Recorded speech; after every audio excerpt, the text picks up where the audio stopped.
Third impossibility. The following two comparisons, which are included in other parts of the Risale-i Nur, explain this impossibility. A wild savage entered a palace which had been built in an empty desert and completed and adorned with all the fruits of civilization. He cast an eye over its interior and saw thousands of well-proportioned and artistically fashioned objects. Out of his boorishness and lack of intelligence, he said, "No one from outside had a hand in this. One of the objects from inside must have made this palace together with all of its contents." And he started to investigate. But it did not appear possible even to his untaught intelligence that anything he had looked at could have made those things. Later, he saw a notebook in which had been written the plan and program of the palace's construction, an index of its contents, and the rules of its administration. For sure, the notebook too, which was without hand, eye, or implement, like the rest of the objects in the palace, was completely lacking the ability to construct and decorate the palace. But since he saw that in comparison with all the other things, the notebook was related to the whole palace by reason of its including all its theoretical laws, he was obliged to say, "There, it is this notebook that has organized, ordered, and adorned the palace, and has fashioned all these objects and set them in their places." He transformed his uncouthness into ludicrous jabber. Thus, exactly like this comparison, a boor who subscribed to naturalist thought, which denies God, entered the palace of the universe, which is infinitely more well-ordered, more perfect, and everywhere full of miraculous instances of wisdom than the palace in the comparison, not thinking that it was the work of art of the necessarily existent one who is outside the sphere of contingency, and shunning that idea, he saw a collection of the laws of divine practice and an index of demonical art, which are like a slate for writing and arising of divine determining in the sphere of contingency, and like a constantly changing notebook for the laws of the functioning of divine power, and are extremely mistakenly and erroneously given the name nature. And he said, "These things require a cause, and nothing else appears to have the relationship with everything that this notebook has.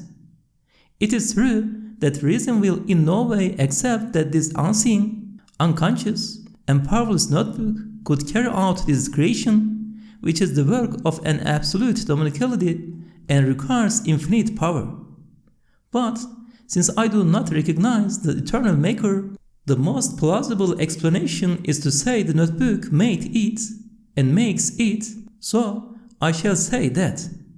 To which we reply, "You mistaken unfortunate, your foolishness exceeds anything imaginable. Lift your head out of the swamp of nature and look beyond yourself. See an all-glorious maker to whom all beings, from particles to planets, testify with their different tones, and to whom they point with their fingers. Behold the manifestation of the pre-eternal inscriber, who fashions the palace and who writes its program in the notebook. Study his decree, listen to the Qur'an. Be delivered from your delirious raving." Second comparison. A rustic pumpkin entered the bounds of a splendid palace and saw there the uniform actions of an extremely well-disciplined army carrying out its drill. He observed a battalion, a regiment, and a division stand to attention, stand at ease, and march, and open fire when commanded as though they were a single private. Since his rude, uncultured mind could not comprehend, so denied, that a commander had been given commands by the country's laws and by royal decree, he imagined that the soldiers were attached to one another with strings. He thought of what wonderful string it must be and was amazed. Later, he continued on his way till he came upon a mosque as magnificent as Hagia Sophia. He entered it at the time of Friday prayer and watched the congregation of Muslims rising, bowing, prostrating and sitting at the sound of man's voice. Since he did not understand the Sharia, which consists of a collection of immaterial, revealed laws, nor the immaterial rules proceeding from the lawgiver's commands, he fancied the congregation to be bound to one another by physical string, and that this wonderful string had subjected them and was making them move like puppets. Coming up with this idea, which is so ridiculous as to make the most ignorant roar with laughter, he went on his way. Exactly like this comparison, an atheist who subscribed to materialist thought, which is denial and pure brutishness, entered the universe, which is a splendid barracks of the monarch of pre-eternity and post-eternity for his innumerable forces, and a well-ordered mosque of that pre-eternal all-worshiped one. He imagined the immaterial laws of the ordering of the universe, which proceed from the pre-eternal monarch's wisdom, each to have material and physical existence, and supposed the theoretical laws of the sovereignty of dominicality and the rules and ordinances of the greater Sharia, the Sharia of creation, which are immaterial and exist only as knowledge, each to have external, material, and physical existence. But to set up in place of divine power those laws which proceed from the divine attributes of knowledge and speech and only exist as knowledge, and to attribute creation to them, then to attach the name nature to them, and to deem force, which is merely a manifestation of dominical power, to be an independent almighty possessor of power, is 1,000 times more low-fallen ignorance than the ignorance in the comparison. In short, the imaginary and insubstantial thing that naturalists call nature, if it has an external reality, can at the very most be work of art. It cannot be the artist. It is an embroidery and cannot be the embroiderer. It is a set of degrees. It cannot be the issuer of the degrees. It is a body of the laws of creation and cannot be the lawgiver. It is but a created screen to the dignity of God and cannot be the creator. It is passive and created and cannot be a creative maker. It is a law, not a power, and cannot possess power. It is a recipient and cannot be the source.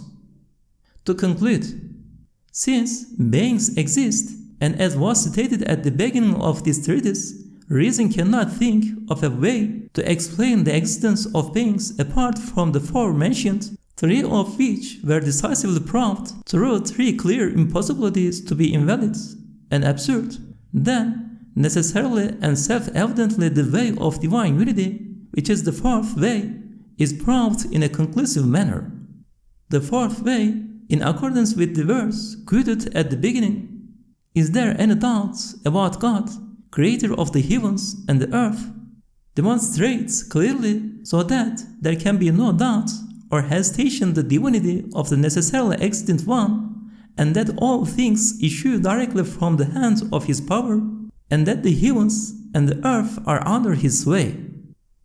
O you unfortunate worshipper of causes and nature, since the nature of each thing, like all things, is created, for it is full of art, and is being constantly renewed, and like the effect, the apparent cause of each thing is also created, and since for each thing to exist there is need for much equipment and many tools, there must exist a possessor of absolute power who creates the nature and brings the cause into existence. And that absolutely powerful one is in no need of impotent intermediaries to share in his dominicality and creation. God forbid.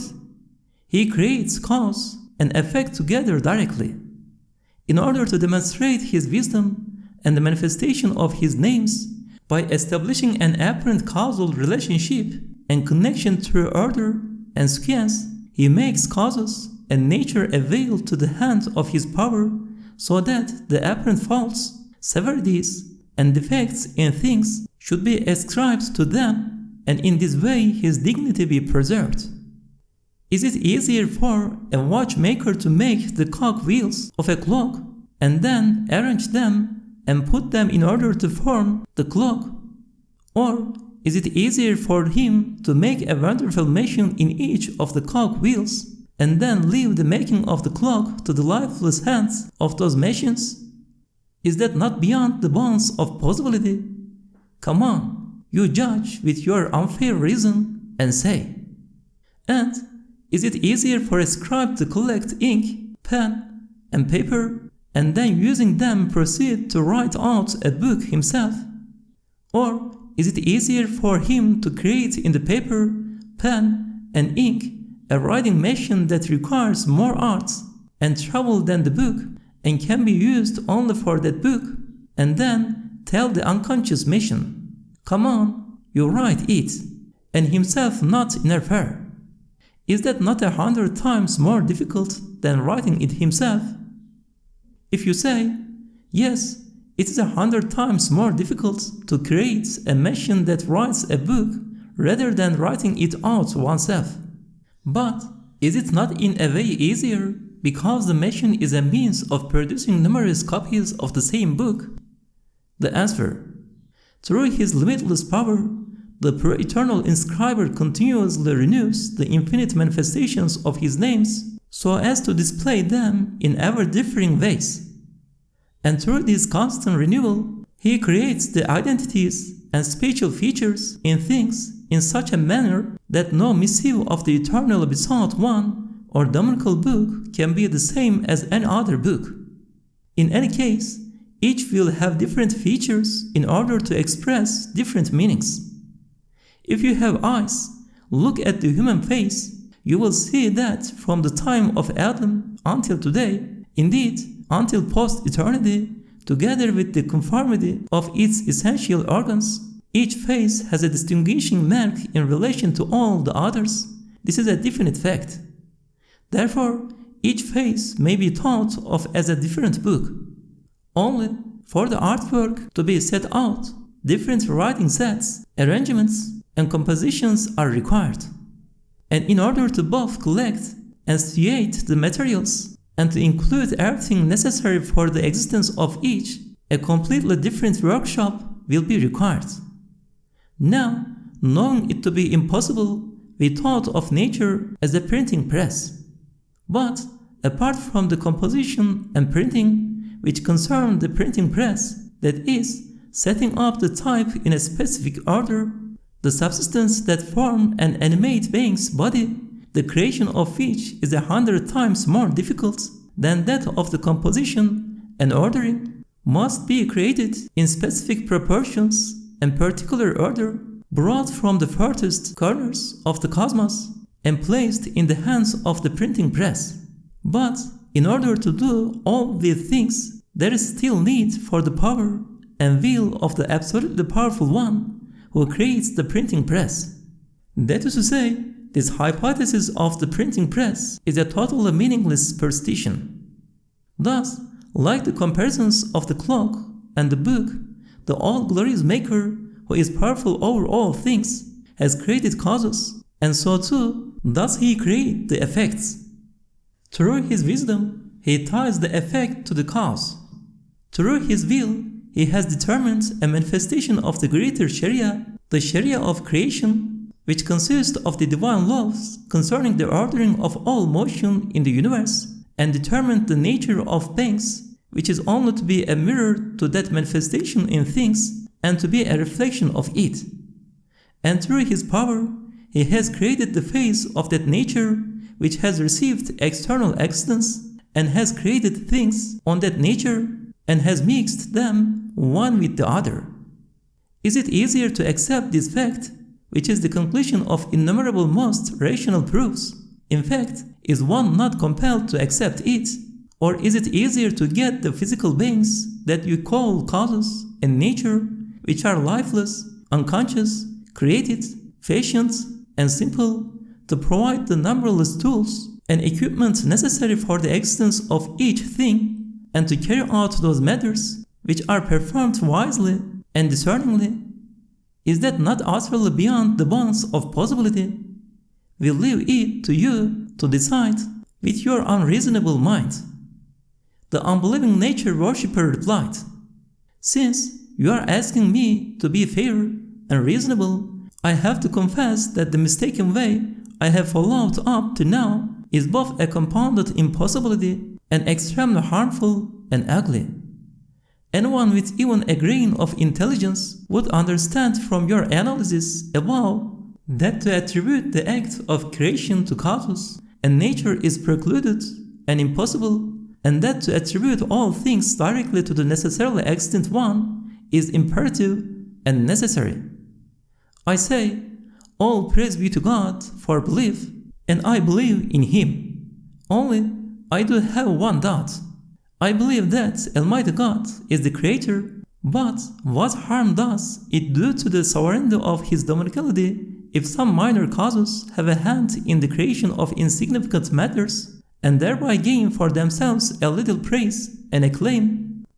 Does it diminish His sovereignty in some way?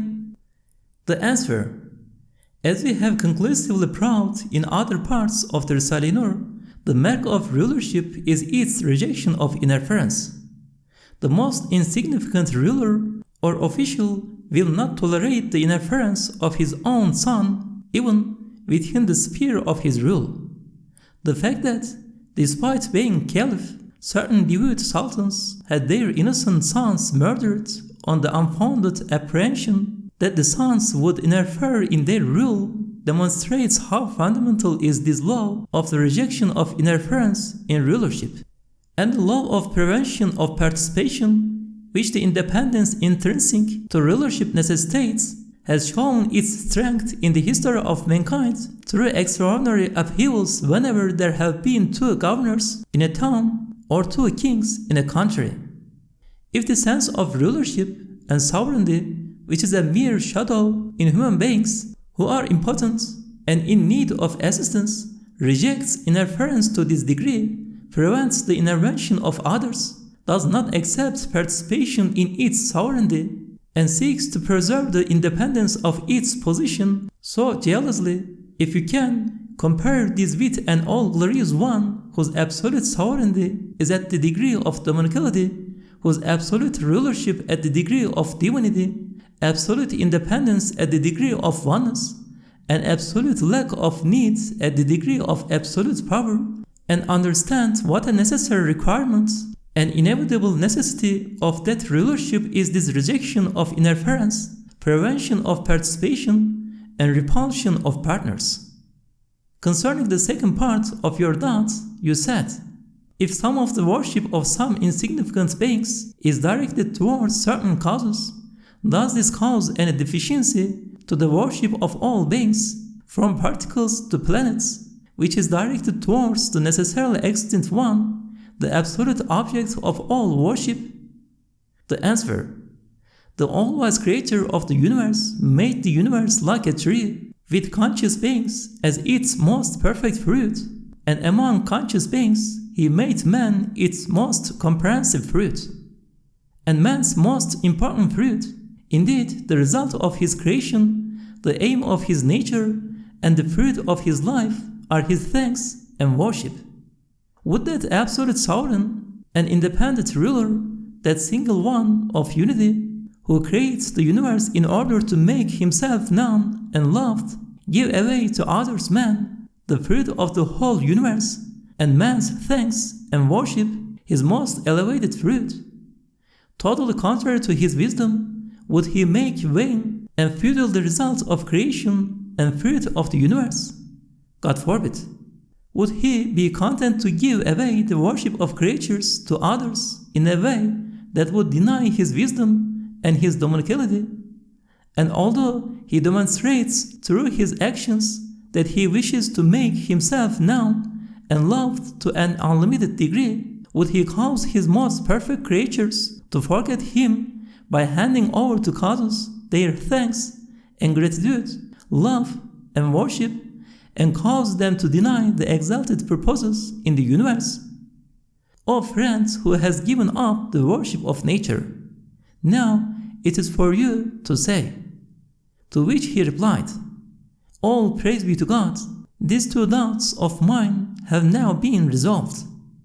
And your two proofs concerning divine unity, which demonstrate that the only true object of worship is He, and that nothing other than He is worthy of worship are so brilliant and powerful that to deny them would require as much arrogance as to deny the sun and the daytime. Conclusion. The person who gave up atheistic naturalism and came to believe said, "All praise be to God, I no longer have any doubts, but there are still a few questions about which I am curious." First question. We hear many lazy people and those who neglect the 5 daily prayers ask, what need has God Almighty of our worship that in the Qur'an He severely and insistently reproves those who give up worship and threatens them with so fearsome a punishment as hell? How is it in keeping with the style of the Qur'an, which is moderate, mild, and fair, to demonstrate the ultimate severity towards an insignificant, minor fault? The answer: God Almighty has no need of your worship, nor indeed of anything else. It is you who needs to worship, for in truth you are sick. As we have proved in many parts of the Risale-i Nur, worship is a sort of remedy for your spiritual wants. You can understand how absurd it would be if an ill person responds to a kindly doctor who insists on his taking medicines that are beneficial for his condition by saying, "What need do you have of it that you are insisting in this way?" As for the severe threats and fearsome punishments in the Qur'an concerning the giving up of worship, they may be likened to a king who, in order to protect his subjects' rights, inflicts a severe punishment on an ordinary man in accordance with the degree that his crime infringes those rights. In the same way, the man who gives up worship and ritual prayer is violating in a significant manner the rights of beings who are like the subjects of the monarch of pre-eternity and post-eternity, and is in fact acting unjustly towards them. For the perfections of beings are manifested through the glorification and worship performed by that aspect of them which is directed towards their Maker. The one who abandons worship does not and cannot see this worship. Indeed, he denies it. Furthermore, beings occupy an exalted position by reason of their worship and glorification, and each is a missive of the eternally besought one, and a mirror to its sustainers' names. Since he reduces them from their high positions and considers them to be unimportant, lifeless, aimless, and without duties, he is insulting them and denying and transgressing their perfections. Indeed, everyone sees the world in his own mirror. God Almighty created man as a measure and scale for the universe, and from the world He gave a particular world to each person. This world He colors for him in accordance with his sincere beliefs. For example, a despairing, lamenting, weeping person sees beings as weeping and in despair, while a cheerful, optimistic, merry person sees the universe as joyful and smiling. A reflective man, given to solemn worship and glorification, discovers and sees to a degree the certain, truly existent worship and glorification of beings, while a person who abandons worship through either neglect or denial sees beings in a manner totally contrary and opposed to the reality of their perfections, and so transgresses their rights. Furthermore, since the person who gives up prayers does not own himself, he wrongs his own soul, which is a slave of its true owner. His owner delivers awesome threats in order to protect his slave's rights from his evil commanding soul. Also, since he has given up worship, which is the result of his creation and the aim of his nature, it is like an act of aggression against divine wisdom and dominical will, and he therefore receives punishment. In short, the abandoner of worship both wrongs his own soul, which is the slave and totally owned property of Almighty God, and wrongs and transgresses the rights of the perfections of the universe. Certainly, just as unbelief is an insult to beings, so is the abandonment of worship a denial of the universe's perfections. And since it is an act of aggression against divine wisdom, it is deserving of awesome threats and severe punishment. Thus, it is to express this deservedness and the above facts that the Quran of miraculous exposition chooses in a miraculous way that severe style, which, in complete conformity with the principles of eloquence, corresponds to the requirements of the situation. Second question. The person who had given up naturalism and come to believe next asked, "It is indeed a vast truth that each being is dependent on divine will and dominical power in every aspect, in all of its functions, qualities, and actions. Our narrow minds cannot comprehend this because of its vastness. However, the infinite abundance that we see around us and the boundless ease in the creation and formation of things and the infinite ease and facility in the way of unity, which was established through your proofs above, and the infinite ease that verses of the Qur'an like the following clearly demonstrate and expound. Your creation and resurrection is as a single soul, and the matter of the hour shall be but as the twinkling of the eye, or even closer. Show this mighty truth to be a matter that is most acceptable and rational. What is the wisdom and secret of this ease?" The answer: this matter was elucidated in a most clear, decisive, and convincing fashion in the explanation of, "And he is powerful over all things," which forms the 10th phrase of the 20th letter. And it was demonstrated even more clearly in the addendum to that letter that when attributed to the single maker, all beings become as easy as a single being. If they are not attributed to that single one of unity, the creation of a single creature becomes as difficult as that of all beings, and a seed as problematical as a tree. When they are ascribed to their true maker, the universe becomes as easy and trouble-free as a tree as easy as a seed, paradise as easy as the spring, and the spring as easy as a flower. We shall now point out briefly one or two evidences that have been explained in detail in other parts of the Risale-i Nur, out of the hundreds which explain the underlying reasons for and instances of wisdom in the conspicuous, boundless abundance and profusion of beings, the ease of the great number of individuals in each species, and the fact that well-ordered, artistically fashioned, and valuable beings come into existence with immense speed and ease. For example, if the command of 100 soldiers is given to one officer, it is 100 times easier than if the command of one soldier is given to 100 officers. And if to equip an army, it is assigned to one headquarters, one law, one factory, and the command of one king, it quite simply becomes as easy as equipping a single soldier. In the same way, if to equip one soldier, it is referred to numerous headquarters, numerous factories, and numerous commanders, it becomes as difficult as equipping an army. Because in order to equip a single soldier, it would require as many factories as are necessary for a whole army.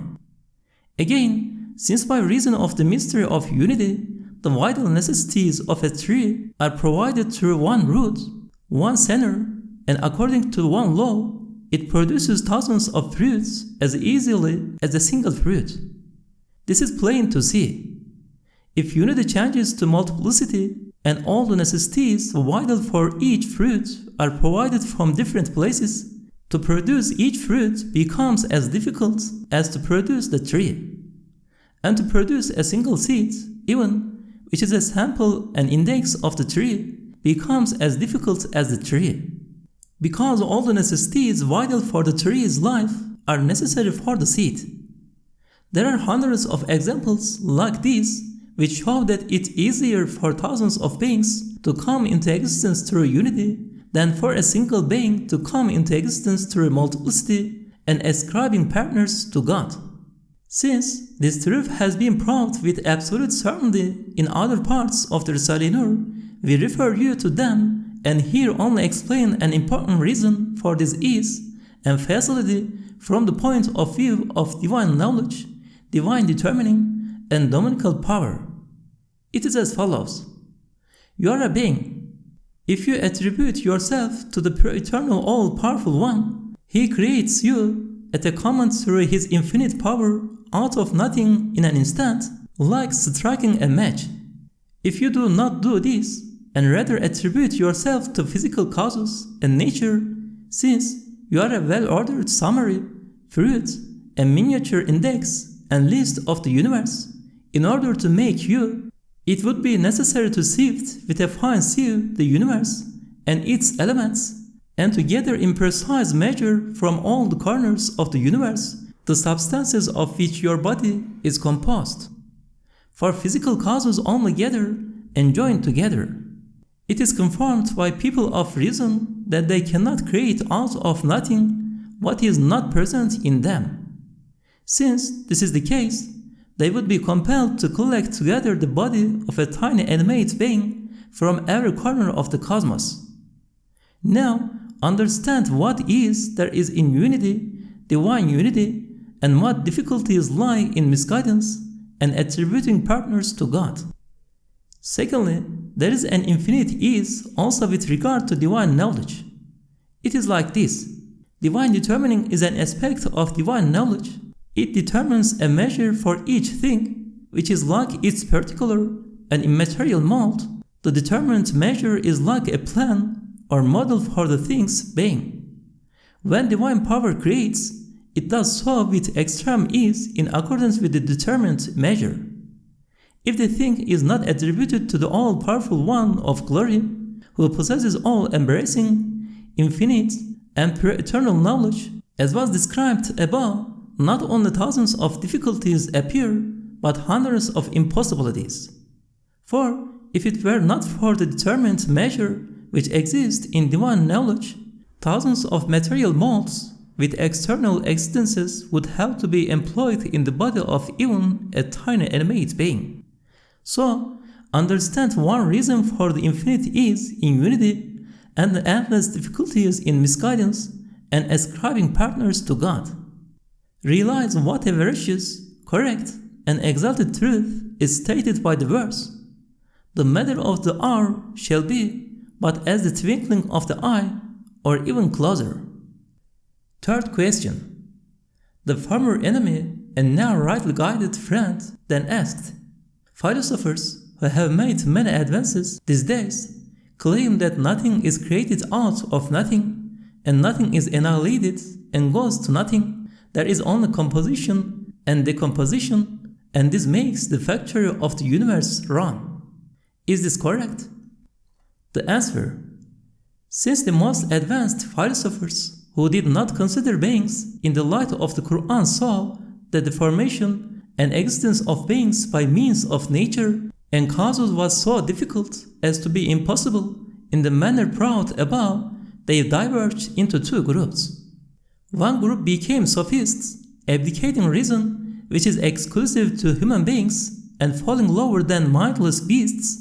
They found it easier to deny the universe's existence and even their own existences than to follow the way of misguidance, which claims that causes and nature have the power to create. They therefore denied both themselves and the universe and descended into absolute ignorance. The second group saw that in misguidance, according to which causes and nature are creator, the creation of a fly or a seed even entails innumerable difficulties and requires a power unacceptable to reason. They were therefore compelled to deny the act of creation and to say, nothing can exist out of nothing. Seeing total annihilation also to be impossible, they declared, what exists cannot go to nothing. They fancied an imaginary situation in which combining and decomposition, gathering together, and dispersion occur through the motion of particles and the winds of chance. Now, see, those who consider themselves to be the most intelligent are the most profoundly ignorant and stupid. Understand just how ludicrous, debased, and ignorant misguidance makes man, and take a lesson. Indeed, a pure eternal power created the heavens and the earth in 6 days, every year creates 400,000 species simultaneously on the face of the earth, and in 6 weeks every spring constructs a living world more full of art and wisdom than the world itself. Thus, it is more foolish and ignorant than the sophists, the first group above, to deny the act of creation and deem it unlikely that, like a chemical that when applied shows up invisible writing, pure eternal power should give external existence to beings which, though externally non-existent, exist as knowledge and whose plans and measures are determined in the realm of a pure eternal knowledge. Those unfortunates are absolutely impotent and have nothing at their disposal apart from the faculty of will. Although they are inflated like pharaohs, they can neither annihilate anything nor create anything from nothing, even a minute particle. And so, although nothing comes into existence out of nothing at the hands of causes and nature on which they rely, out of their stupidity they say, nothing comes from non-being and nothing goes to non-being. And they even extend this absurd and erroneous principle to the absolutely all-powerful One. Indeed, the all-powerful One of glory has 2 ways of creating. The first is through origination and invention. That is, He brings a being into existence out of nothing, out of non-existence, and creates everything necessary for it, also out of nothing, and places those necessities in its hands. The second is through composition, through art. That is, He forms certain beings out of the elements of the universe in order to demonstrate subtle instances of wisdom, such as displaying the perfections of His wisdom and the manifestations of many of His names. Through the law of providing, He sends particles and matter which are dependent on His command to these beings and employs the particles in them. Yes, the absolutely all-powerful One creates in 2 ways. He both originates and He composes. To annihilate what exists and to make exist what does not exist is most simple and easy for Him. It is one of His constant and universal laws. The man, therefore, who says he cannot give existence to what does not exist in the face of a power that in one spring makes exist out of nothing the forms and attributes of 300,000 animate creatures, and besides their particles, all their conditions and states, such a man should himself be obliterated. The person who gave up nature and embraced the truth said, "Praise and thanks be to God the Almighty to the number of particles in existence, for I have attained to complete belief. I have been saved from delusion and misguidance. Not one of my doubts remains. All praise be to God for the religion of Islam and complete and perfect belief. All glory be unto you. We have no knowledge save that which you have taught us. Indeed, you are all-knowing, all-wise."